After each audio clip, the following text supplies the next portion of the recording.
Buenos días.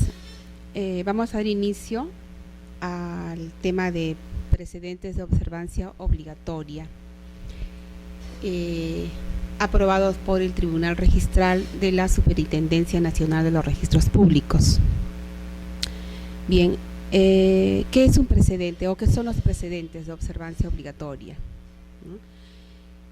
Los precedentes son aquellos criterios rectores, criterios que interpretan de la normativa registral, que los elabora el Tribunal Registral.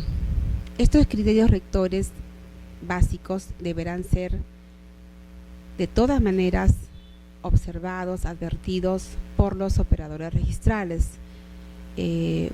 por el registrador público y por el asistente registral en un proceso de calificación de cualquier título. Entonces, los vocales del Tribunal Registral en su integridad, ¿no?, se reúnen y conforman el Pleno Registral. En el Pleno Registral ellos deciden, después de una evaluación exhaustiva de la normativa registral y de más normativa en general, y del caso específico que los llega en apelación, ellos evalúan los diversos casos con toda la normativa y luego establecen criterios de interpretación. Estos criterios son plasmados en una resolución, ¿no?, y como repito, se vuelven entonces de obligatorio cumplimiento para todos aquellos quienes calificamos títulos, es decir, para el registrador público y para el asistente registral.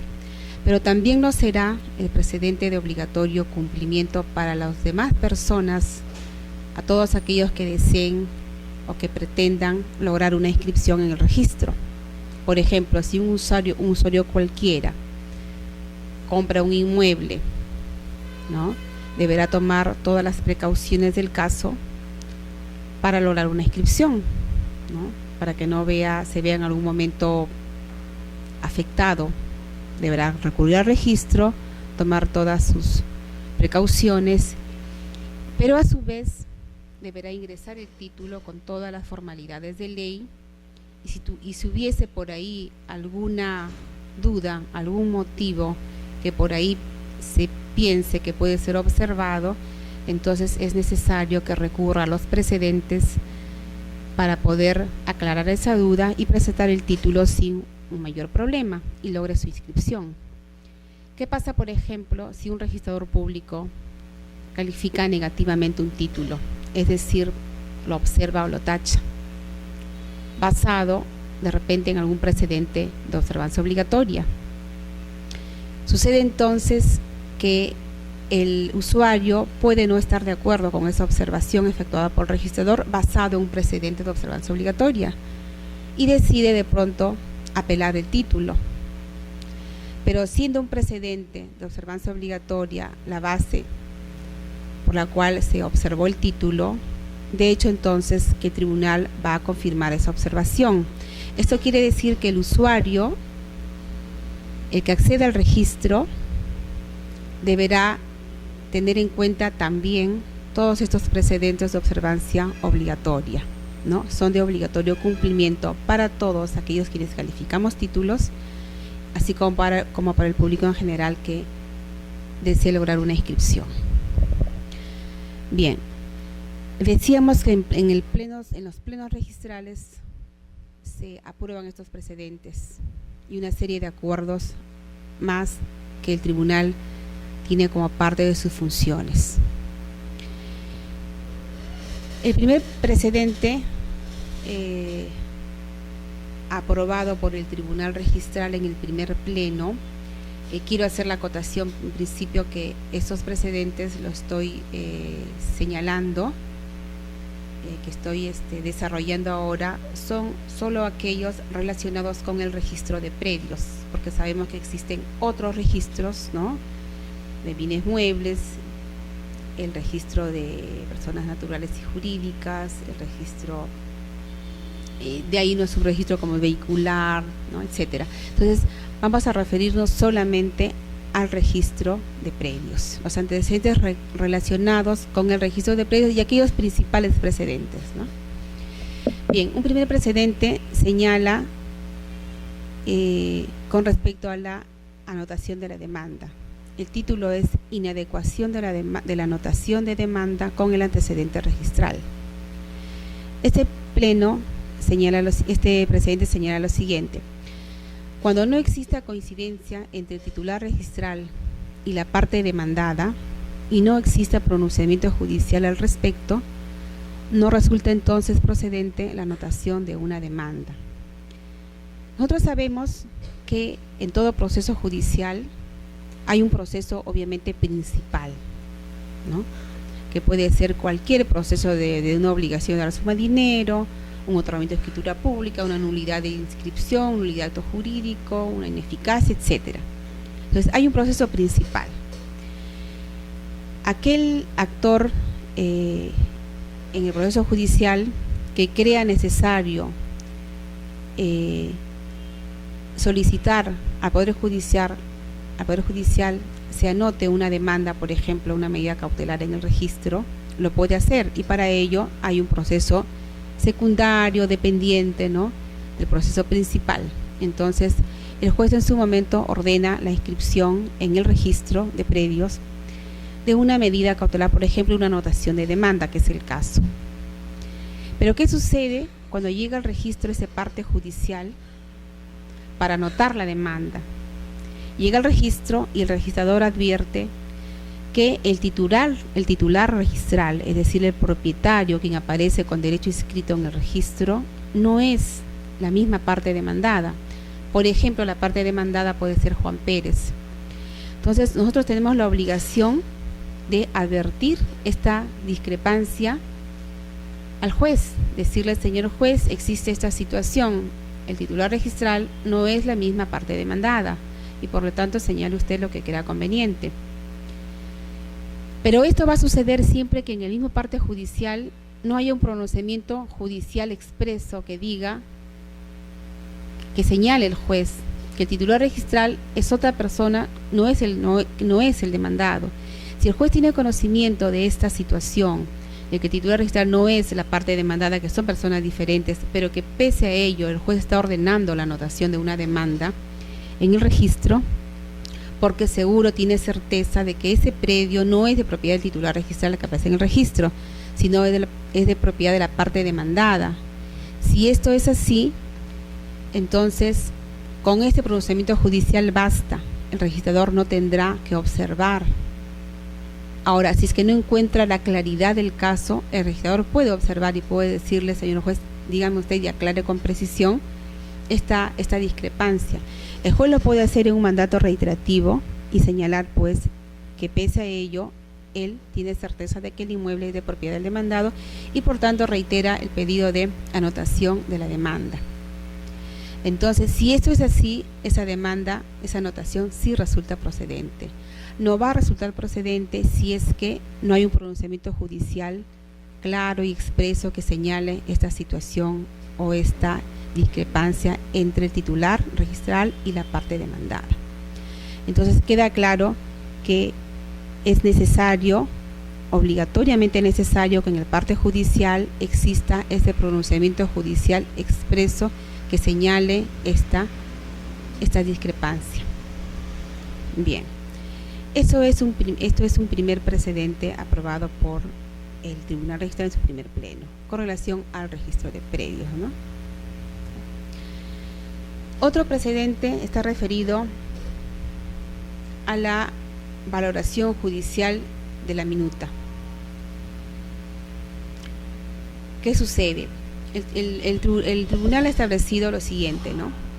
Valorada la autenticidad y la fecha de la minuta en la sentencia que ordena el otorgamiento de escritura pública, la minuta tiene plena validez y no puede ser cuestionada registralmente, al tratarse de aspectos vinculados a la propia decisión judicial. Este precedente está un poco referido a que en algunas oportunidades, cuando llega al registro un parte judicial que contiene ya una escritura pública basada en un proceso judicial, En la escritura pública pues viene de inserto la minuta, ¿no? Entonces se ha dado ocasiones en donde para el registrador existe dudas, no hay certeza en cuanto a la autenticidad de la minuta, en cuanto a la fecha de la minuta, porque sabemos que la fecha de la minuta es importante por el tema de la fecha cierta, para poder un poco determinar los derechos de las personas. Entonces, estos aspectos que en algún momento fueron cuestionados o observados, advertidos por el registrador público en un otorgamiento de escritura pública, fue obviamente analizado por el tribunal, y ellos señalan que al ser ya un proceso, pruebas que ya el juez los ha podido analizar, ha podido evaluar con mucho detenimiento, y ha determinado pues que esa minuta tiene plena validez, hay una fecha cierta de repente en esa minuta.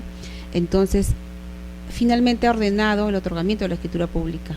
O sea, aquí el tema sustantivo es que el juez ya evaluó, el juez ya analizó, el juez ya pudo evaluar todas las pruebas del caso y concluyó en un otorgamiento de una escritura pública. Entonces, todo lo que el juez ya hizo, toda la evaluación que ya un proceso largo lo hizo el juez, debemos entender entonces que eso está bien. Ya es un tema diferente si hubo algún error por parte del juez, pero ya el juez ha evaluado. Debemos suponer que el juez ya ha evaluado. Entonces, registralmente no podemos cuestionar la fecha de la minuta, no podemos cuestionar la autenticidad de la minuta, porque ya ha sido materia de un proceso judicial evaluado con detenimiento por parte del juez.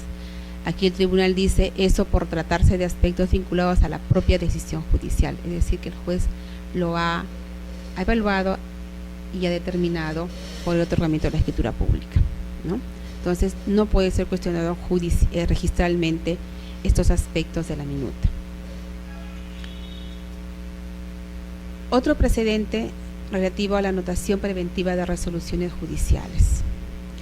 Señala el precedente: el supuesto de anotación preventiva de resoluciones judiciales que no dé mérito a una inscripción definitiva previsto en el artículo 65 del Reglamento General de los Registros Públicos está referido a aquellas resoluciones no consentidas, por ende no comprende a las sentencias consentidas o ejecutoriadas.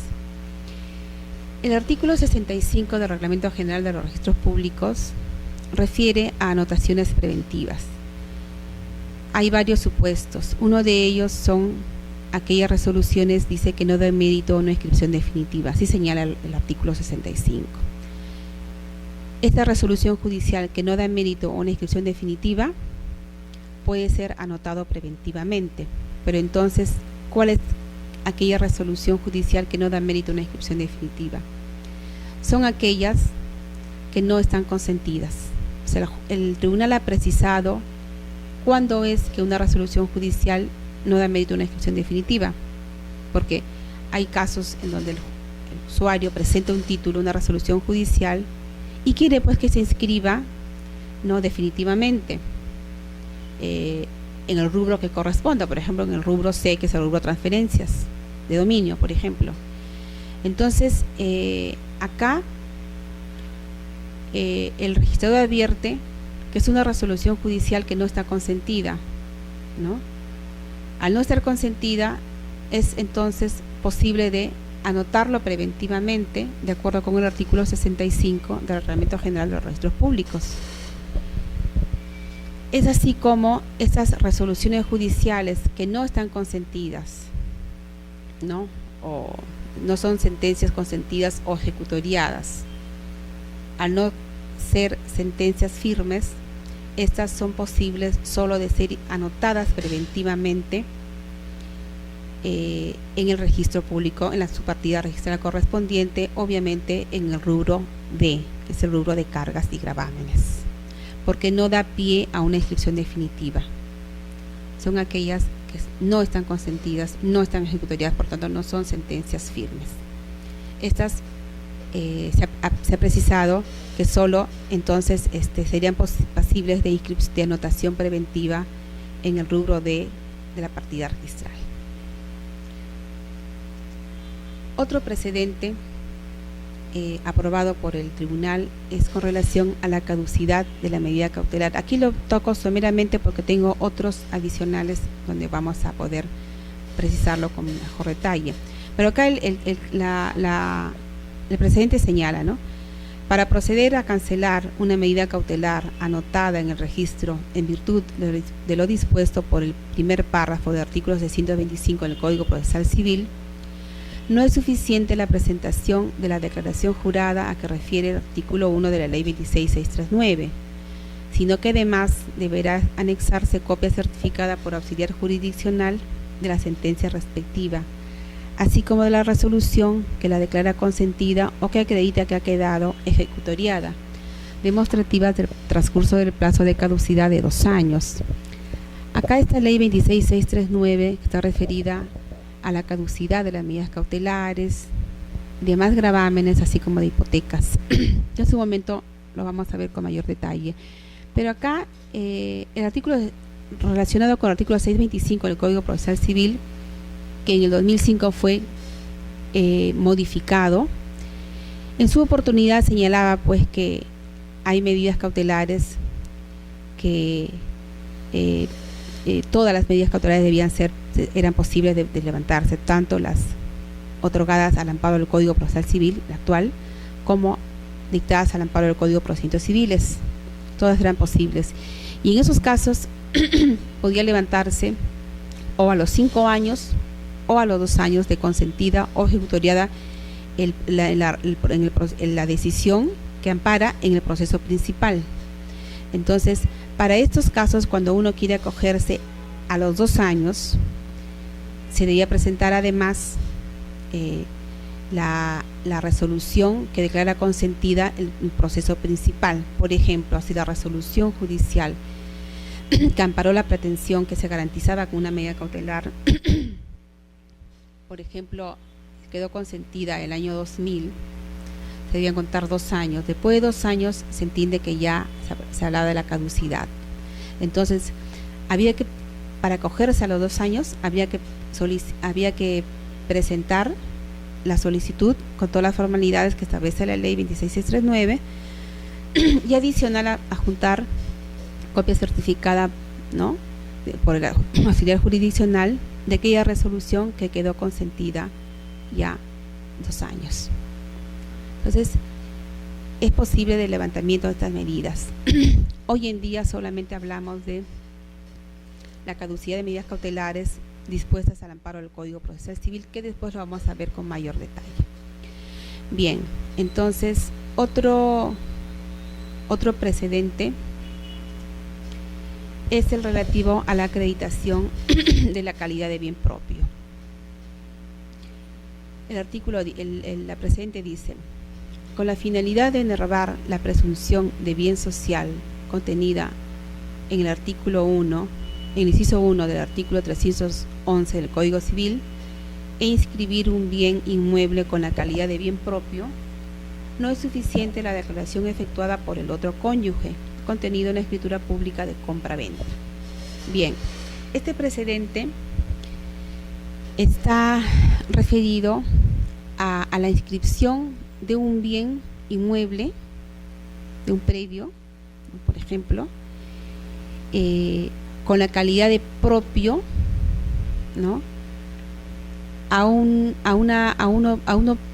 favor de uno de los miembros de una sociedad conyugal, ¿no?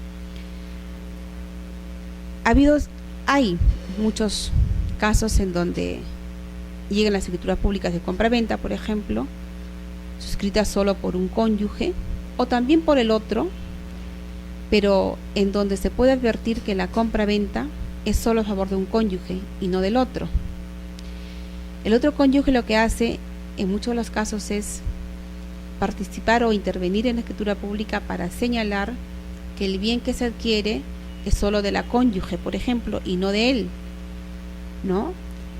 Porque se trata de, por ejemplo, un dinero propio de la cónyuge, que puede ser de una donación o de la venta de un inmueble, por ejemplo, que haya sido propio, que ella tenía antes de casarse, o con producto de una herencia, ¿no? Entonces, el cónyuge hace esa declaración.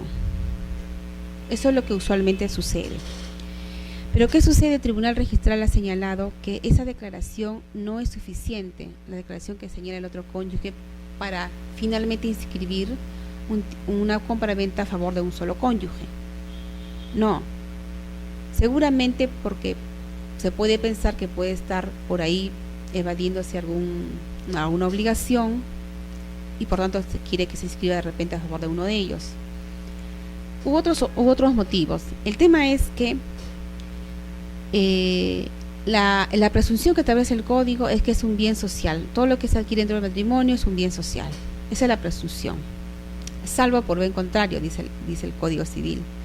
Entonces, basado en eso, es que el tribunal ha dicho, bien, si es posible inscribir una compraventa, una transferencia de propiedad a favor de un solo cónyuge, para lo cual necesariamente debe intervenir el otro cónyuge para declarar que así es solo de su cónyuge, el bien. Pero a su vez, esa declaración no resulta suficiente. O sea, es necesario, pero no es suficiente. Es decir, faltaría entonces otros elementos que coadyuven para tener un poco la certeza de que el bien sí sería un bien propio, pero acreditado con otros documentos. Yo decía hace un momento que podría ser, por ejemplo, un dinero que adquirió la cónyuge como producto de una herencia. Si ella logra acreditar que tuvo un dinero, por ejemplo, un inmueble de $100,000 y un dinero que le cayó como una herencia de 100,000 o más, entonces sí podemos un poco tener por ahí la certeza de que como producto de ese dinero adquiere el inmueble.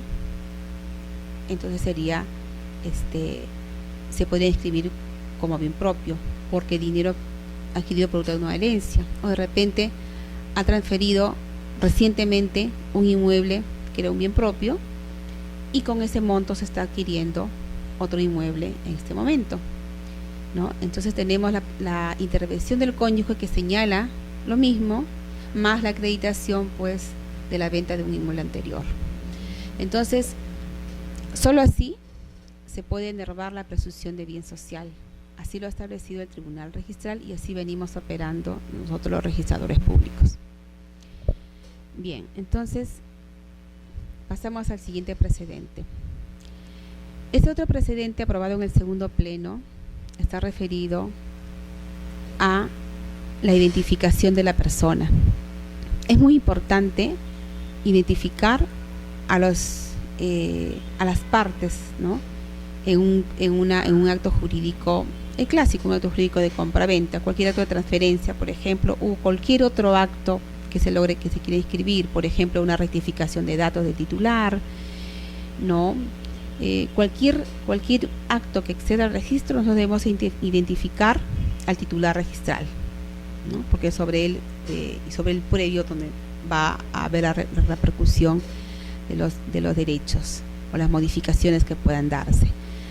Entonces el Tribunal Registral ha señalado lo siguiente, nos dice: el nombre no constituye sino una de las vertientes de la identidad personal, la que se refiere a los signos distintivos que permiten individualizar a la persona y que se complementa con otros elementos, siendo que la evaluación de las discrepancias en el nombre debe fundamentarse en una apreciación conjunta de los elementos sobrantes en el registro y los instrumentos públicos aportados por los solicitantes, que a través de distintos factores de conexión permitan colegir en forma indubitable que se trata de la misma persona. Bien, acá la parte final yo quiero un poco señalar y resaltar que el tribunal ha dicho que a través de distintos factores de conexión permitan colegir en forma indubitable que se trata de la misma persona. ¿Qué quiere decir lo indubitable? Lo indubitable quiere decir que no hay lugar a dudas. ahí hay un tema importante para el registrador, ¿no? Cuando vienen diversos títulos para lograr una inscripción y de pronto nosotros tenemos dudas en la identidad de la persona. Vemos, por ejemplo, no sé, un heredero, ¿no? Que viene, nos dice el heredero es o el testador en este caso es Juan Pérez, y resulta que en el predio aparece Juan Guillermo II Pérez, totalmente agregado 2 nombres, por ejemplo, el segundo apellido que no coincide en alguna letra, por ejemplo, S, Z, que a veces hay confusión. Entonces no tenemos certeza, no tenemos certeza total en que sea, por ejemplo, el causante, y es el testador o el causante. Entonces, como no tenemos la certeza, nosotros empleamos una serie de, digamos, de un estudio más detallado, más claro, haciendo, tratando de fundamentar nuestra calificación, teniendo en cuenta otros elementos, ¿no? En todos los antecedentes registrales, los títulos archivados también pueden dar pie a eso. Cualquier otro elemento que esté en el registro que nos permita advertir que es la misma persona. Hacemos, por ejemplo, visualizamos RENIEC, donde podemos advertir de repente por los números de documentos de identidad anteriores, y si no lo tenemos, entonces lo pedimos al usuario para que el usuario coadyuve con estos demás documentos para poder tener certeza y, como dice el tribunal, para colegir en forma indubitable que se trata de la misma persona. O sea, no podemos equivocarnos, y ahí hay un temor por parte del registrador de equivocarse de la persona, como que a veces sucede, ¿no? Tratando de ser flexibles y de poder lograr una inscripción, es que por ahí que podemos tener cierta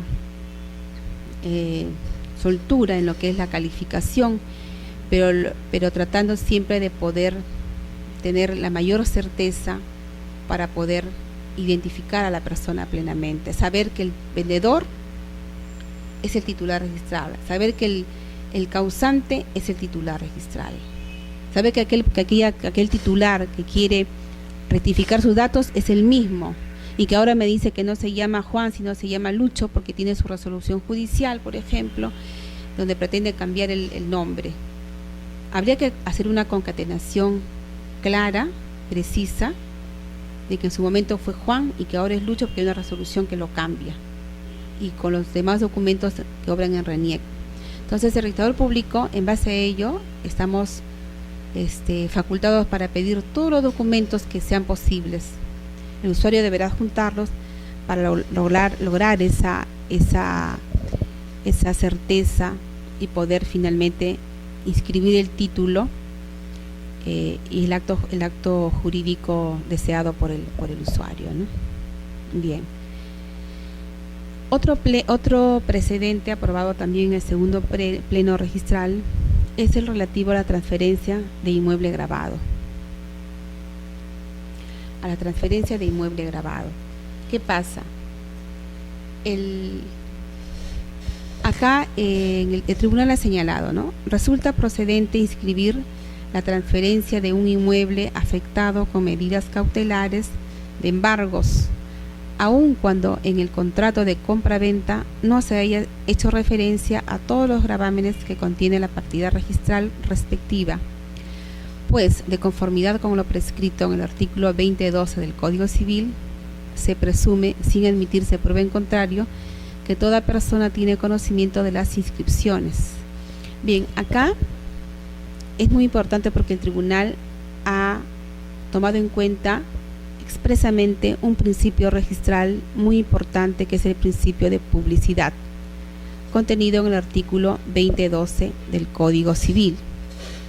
Este artículo 2012 me voy a tomar la libertad de leerlo, muy importante porque este artículo es uno de los principios que contiene uno de los principios importantes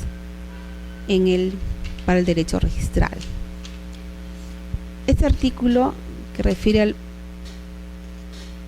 al principio de publicidad señala, ¿no? Se presume sin admitirse prueba en contrario que toda persona tiene conocimiento del contenido de las inscripciones. Aquí dice, se presume sin admitirse prueba en contrario. Es decir, si en el registro hay una partida registral en la cual están contenidos diversos asientos registrales, nadie va a poder decir que no tenía conocimiento del contenido de las partidas, es decir, de todos los asientos contenidos en una partida. Por ejemplo, cuando adquiere un inmueble y ve, en el peor de los casos, que el titular registral no es aquel que lo está vendiendo, es otra persona, y cuando llega al registro del título es rechazado por ese motivo, entonces este adquirente no va a poder señalar que él desconocía. ¿Por qué? Porque el artículo 2012 señala que esta presunción no admite prueba en contrario. Entonces, al ser así, la presunción clara es que toda persona tiene conocimiento. No puede alegar desconocimiento de la partida registral. ¿Qué sucede? En el caso específico, una transferencia de un inmueble gravado. Hay muchos casos en donde el título llega al registro transfiriendo un inmueble, en donde muchas veces no se dice nada, simplemente está el acto jurídico, están las partes, el precio, todos los elementos esenciales, y llega al registro y se inscribe. Cuando vemos nosotros como registradores, en la partida registral tiene una serie de hipotecas, pueden ser algunas cargas, embargos, medidas cautelares diversas, de diversas medidas cautelares, por ejemplo, y llega el título que transfiere el inmueble. A veces nos preguntamos, es un inmueble que está sumamente cargado, gravámenes, sin embargo lo están adquiriendo. Ya es un tema que el registrador no podrá decir nada por la presunción de que esta persona está comprando con todo el conocimiento pues de las partidas registrales. No podemos observar por ese motivo, no podemos decirle de ninguna manera al usuario y extender una observación, una calificación negativa, señalando que hay muchos agravámenes o muchas cargas, no es motivo. Si el título, por ejemplo, dijese que existe un embargo inscrito en el asiento tal, ¿no? Y se transfiere el inmueble con el conocimiento, con la certeza de que hay un embargo. Pero nosotros nos damos cuenta que en la partida no hay uno solo, hay más embargos, hay más gravámenes. También no va a ser un motivo de observación, tampoco es un motivo de observación, debemos continuar con la calificación, pese a que haya discrepancias, hasta que nos diga hay un solo embargo y vemos en la partida que hay más embargos, no es motivo de observación. ¿Por qué? Por el principio de publicidad, artículo 22 del Código Civil. No podemos decirle, el título dice que hay un solo embargo, sin embargo hay 3 embargos. No es motivo de observación. El título debe inscribirse, si no hay un motivo aparte, un motivo sustantivo, ¿no? Debe inscribirse. Y si el título no dijese, no existen, por ejemplo, no existen cargas ni gravámenes inscritos, el predio está limpio, y así han suscrito las partes del título, llega al registro, y en el registro vemos que hay varias cargas y varios gravámenes, tampoco es motivo de observación. ¿Por qué? Porque aquel comprador compró el inmueble con el conocimiento pleno que la ley presume de estas partidas registrales, de todos los asientos. Entonces, por ningún motivo podría ser de observación, de calificación negativa por parte del registrador de un título que venga con esas características. Debe inscribirse necesariamente porque el adquirente tiene conocimiento pleno de estas partidas registrales en virtud de lo establecido en el artículo 2012 del Código Civil. Bien, entonces es un precedente muy importante, ¿no? Otro precedente es el relativo a la caducidad de gravámenes constituidos a favor de entidades del sistema financiero.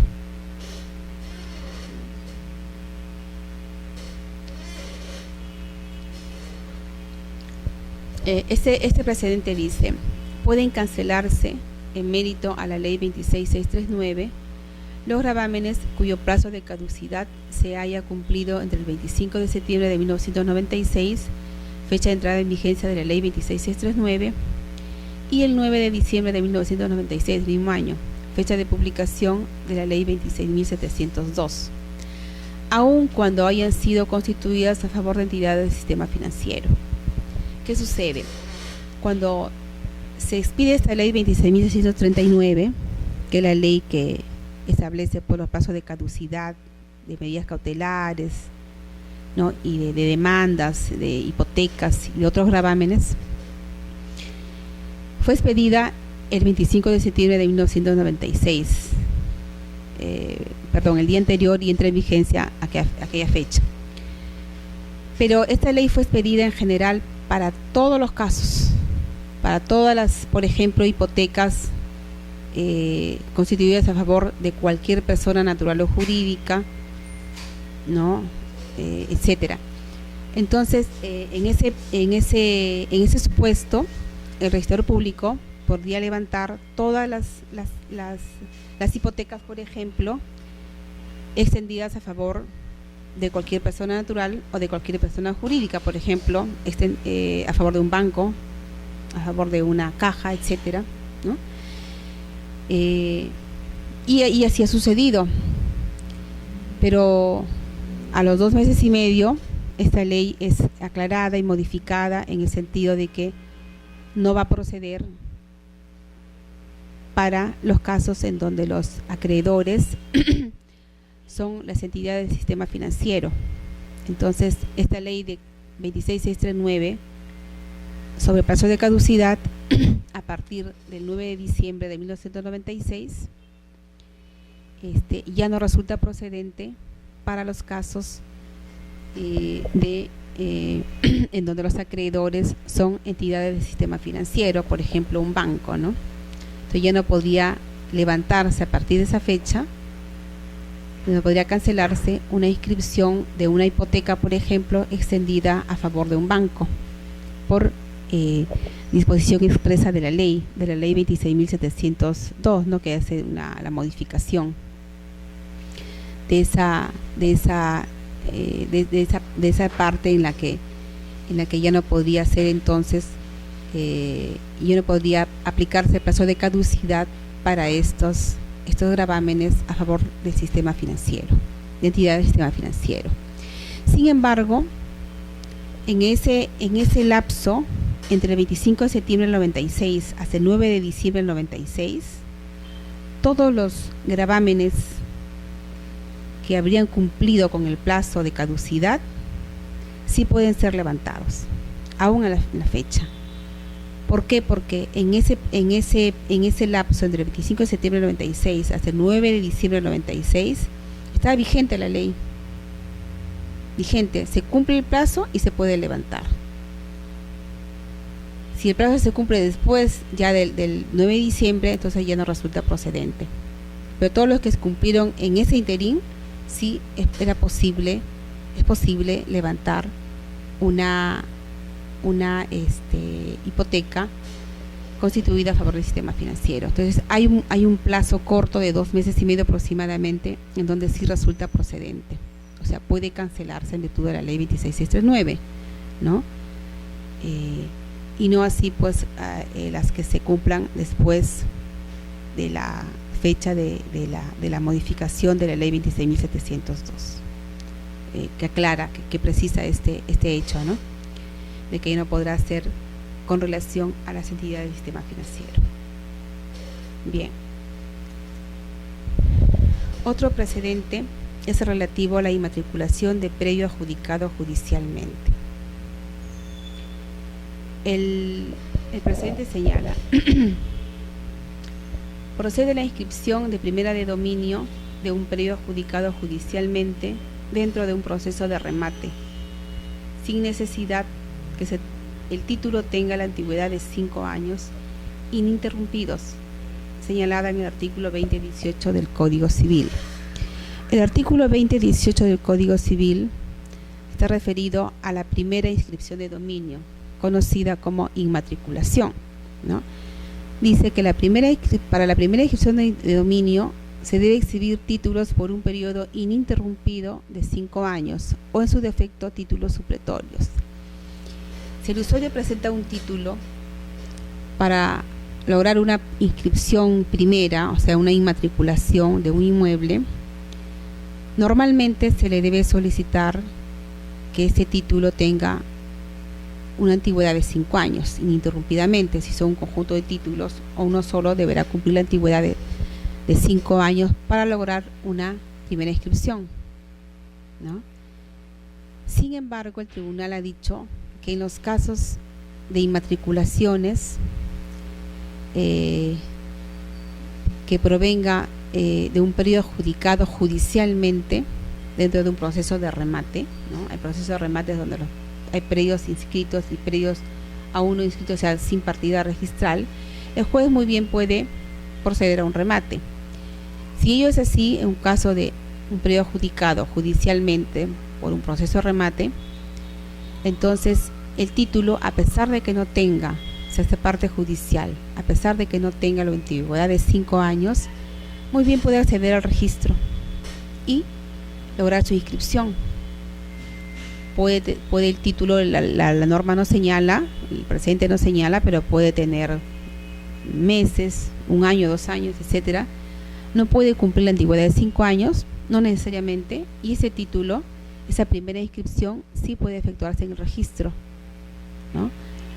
Es una excepción que ha establecido el tribunal, y ello también basado en que es proveniente de un proceso judicial, en donde el juez ha evaluado ya todo de un proceso largo, todo un conjunto de elementos que ha tenido en cuenta para finalmente ordenar la inscripción de la primera de dominio de ese inmueble que se ha adquirido por un proceso de remate.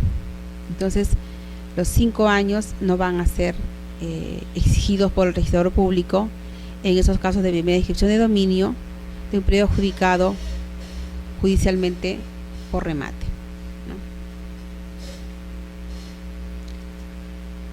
Otro precedente es el relativo a la inmatriculación en mérito a sentencia de prescripción adquisitiva de dominio.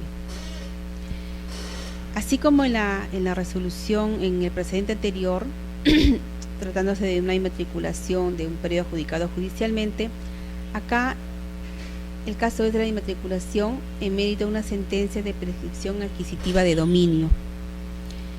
Es decir, el juez también ha evaluado una serie de requisitos de forma exhaustiva y ha concluido en una sentencia declarando la prescripción adquisitiva de dominio de un predio. Entonces, de igual manera, ¿no? el tribunal ha dicho, la sentencia que declara la prescripción adquisitiva de dominio de un predio es título suficiente para la inscripción de primera de dominio en el registro, no siendo aplicable el requisito de antigüedad previsto en el artículo 2018 del Código Civil, es decir, el requisito de la antigüedad de los 5 años que deberá cumplir el título o los títulos de manera ininterrumpida. Entonces, cuando el juez ha evaluado y el juez ya ha resuelto, ¿no?, contenido una sentencia por la declaración de prescripción adquisitiva de un inmueble, entonces esa sentencia, a pesar de que no tenga la antigüedad de los 5 años, y no sabemos, cualquier antigüedad podría tener de repente de un mes, ¿no?, la norma no señala, debe acceder al registro sin un mayor problema. Es decir, el registrador tampoco estaría en la facultad de observar un título, o sea, de calificar negativamente un título por este motivo, ¿no? Por este motivo de la antigüedad que debe cumplir todo título que accede al registro con relación a la inscripción de una primera de dominio. No, tampoco resultaría procedente entonces una calificación negativa de una inmatriculación de una sentencia de prescripción adquisitiva de dominio.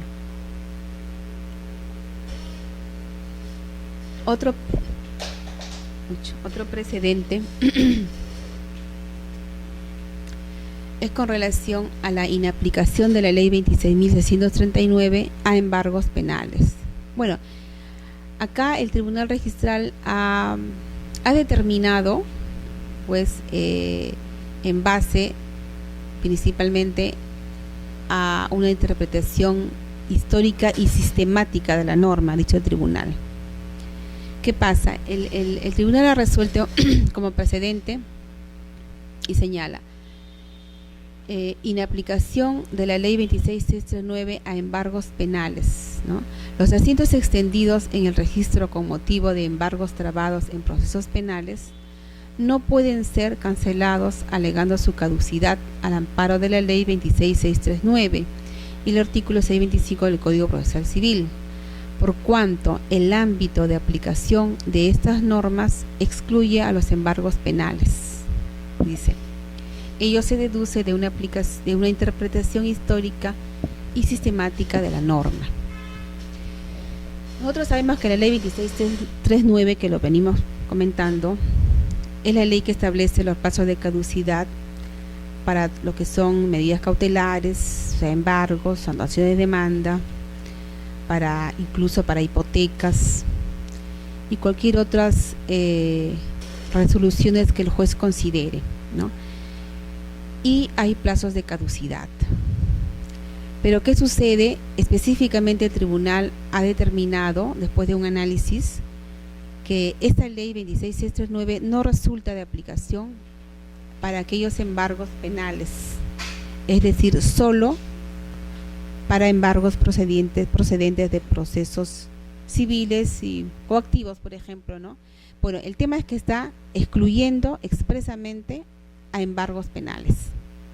O sea, los embargos penales no pueden ser levantados en el registro, cancelados el asiento registral de un embargo penal en base a la solicitud efectuada por el usuario basadas en la formalidad de la ley 26.639. O sea, no están inmersos dentro de los plazos de caducidad establecidos por esta ley.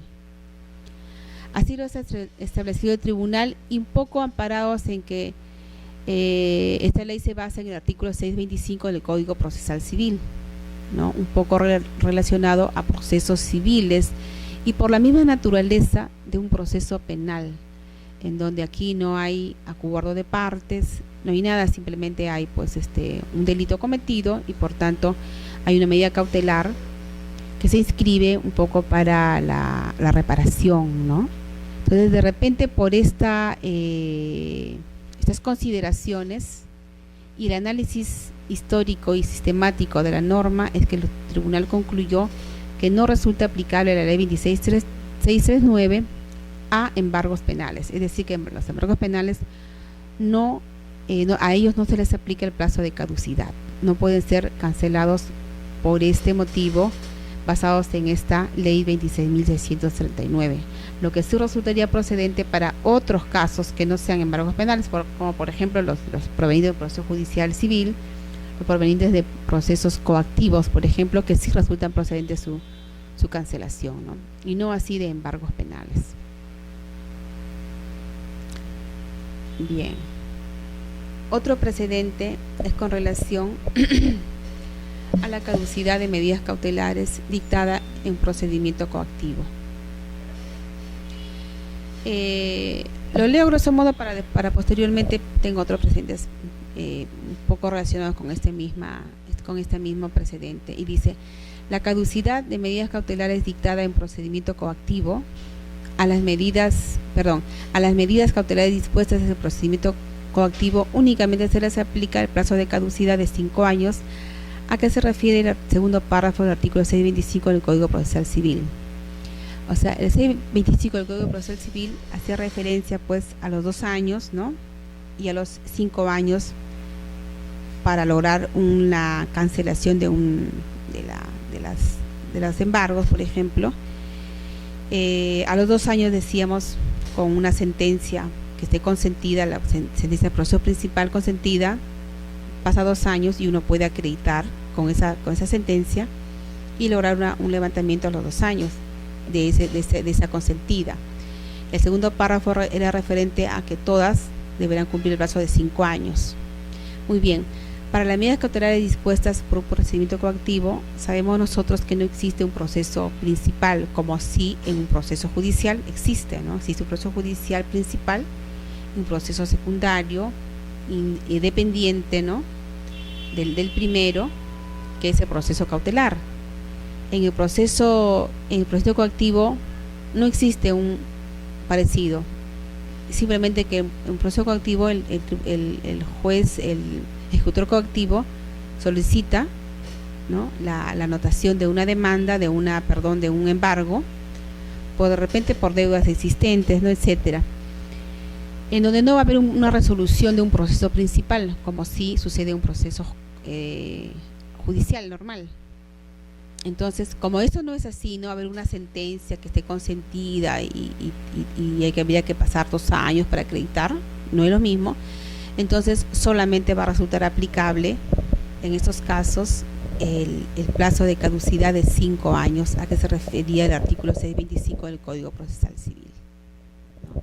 Entonces, solo el plazo de 5 años, no se aplica el plazo de los 2 años, como si sucede en el otro caso.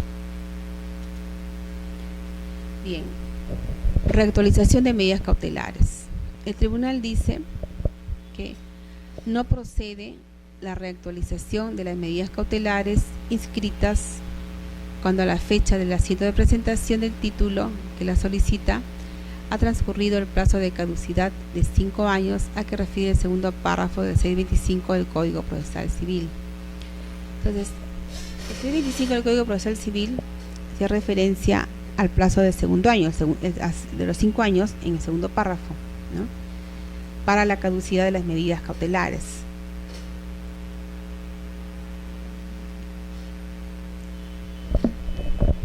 Entonces, aquí el tribunal ha dicho que solo va a proceder la reactualización de las medidas cautelares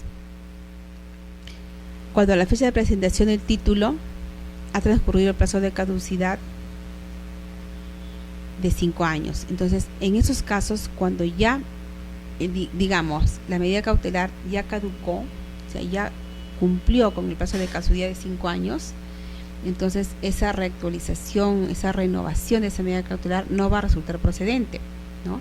El juez puede solicitarlo y llega de repente al parte judicial de renovación, y pues advertimos que la fecha de la resolución que dispone la reactualización de esa medida cautelar que pretende levantar ya ha transcurrido el plazo de caducidad de 5 años. Ya ha cumplido los 5 años, es decir, ya esa medida cautelar ha caducado. Como ha caducado, no puede ser, digamos, revivida por un tema de reactualización. Tendría que ser nuevamente inscrita, en todo caso, porque la reactualización solo sería procedente para los casos en donde no haya todavía, no se haya cumplido un plazo de caducidad, ¿no? Porque lo caduco ya quedó caduco y no lo puede revivir una reactualización. Entonces, solo va a resultar procedente cuando no se haya cumplido el plazo de caducidad, es decir, puede renovarse por 5 años más. Sin embargo, cuando ya ha pasado el plazo de ley, el plazo de caducidad, entonces no resultaría procedente reactualizar la medida cautelar y por tanto tendría que ser objeto de una calificación negativa, en este caso de una tacha por parte del registrador público. Bien, vamos a ver.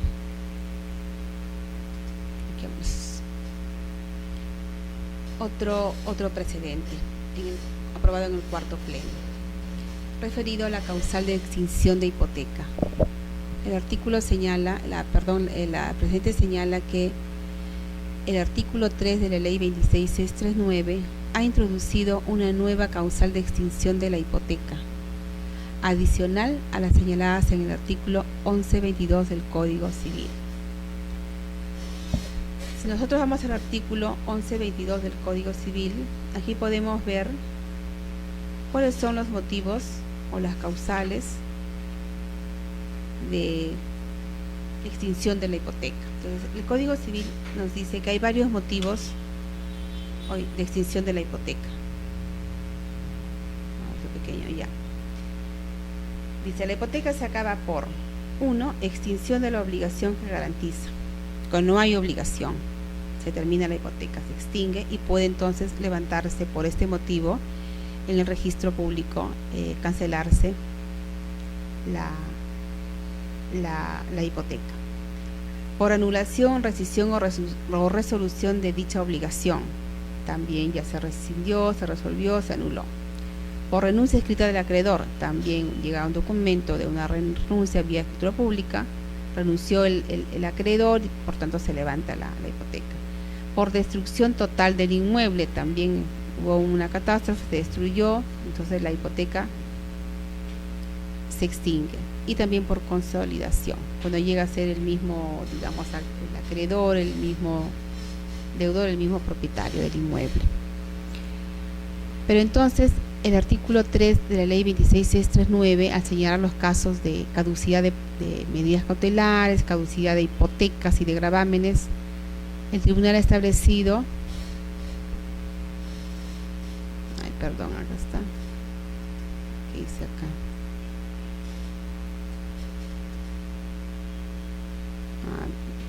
Me he ido un poco más allá, acá está. Entonces el tribunal ha establecido que en realidad es un motivo o una causal más de extinción de la hipoteca. Hemos visto que, de acuerdo con el código, hay 5 causales de extinción de hipoteca. Bien, el tribunal ha dicho que esta ley 26.639 ha establecido o ha introducido una causal más de extinción de la hipoteca, que es el plazo de caducidad.